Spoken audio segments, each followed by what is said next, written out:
The dark side of LA law. Who is watching for legal schemers? An out-of-town friend recently visited LA and made an observation about braving our freeway system that had nothing to do with gridlock. Why are there so many billboard ads for lawyers? I got curious too, counting at least a dozen while driving up the 710 freeway recently from Long Beach to Los Angeles.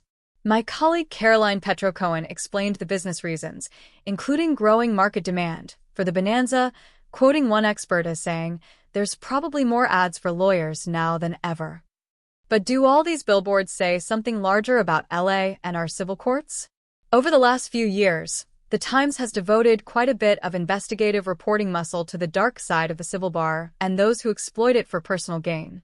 Everybody hates lawyers until they need them. Lawyers can meaningfully bring about justice, especially in a socially and economically stratified place like Los Angeles. But a string of bad headlines does little to advance fairness for the little guy. Recruiting fake sex abuse victims.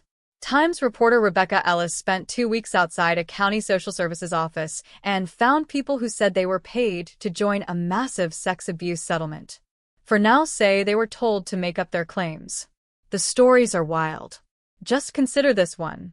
Austin Beagle, 31, and Nevada Barker, 30, said they were trying to sign up for food stamps when a man approached them to see if they would be extras in a movie being filmed at a downtown law firm.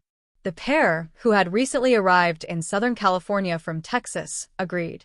But when they got to the firm offices in downtown, there was no film crew. Instead, they said they were recruited to sue the county over sex abuse. Ellis Expose has prompted an investigation into the county's sexual abuse litigation, which is set to pay out a record $4 billion. The Times found 7 people who said they were paid by recruiters to sue. County officials are now trying to find out how much higher that number goes. The firm involved, Downtown LA Law Group, filed roughly 2,700 cases and has strongly denied any wrongdoing. The Times could not reach the recruiters. This lawyer siphoned millions from clients. Does this sound a little familiar? Times readers have heard a lot about another huge LA law scandal, this one involving superlawyer Tom Girardi. Times reporters Matt Hamilton and Harriet Ryan exposed shocking details about how Girardi, a pillar of the LA bar and Real Housewives of Beverly Hills cast member, siphoned what prosecutors later said was up to $100 million from clients.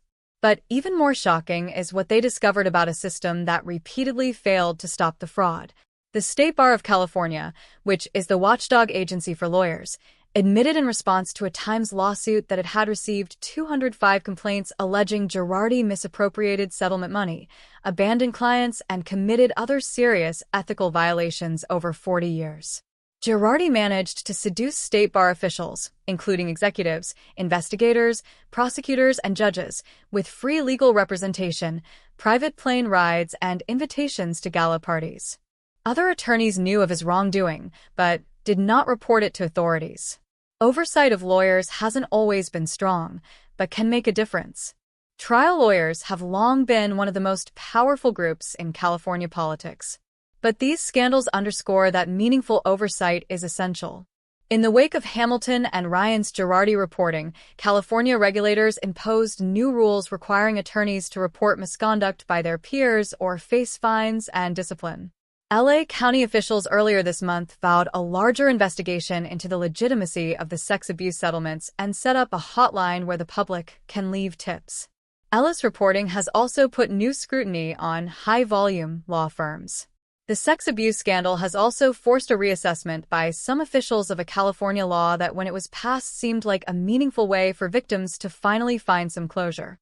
The law allowed survivors of childhood sexual abuse to sue the perpetrator even though the statute of limitations had passed on their cases. This brought a flood of lawsuits, with some incidents dating back to the 1950s, leaving government agencies with few avenues to evaluate most claims. As Ellis noted, the vetting had been done almost entirely by attorneys who stand to walk away with more than $1 billion in fees.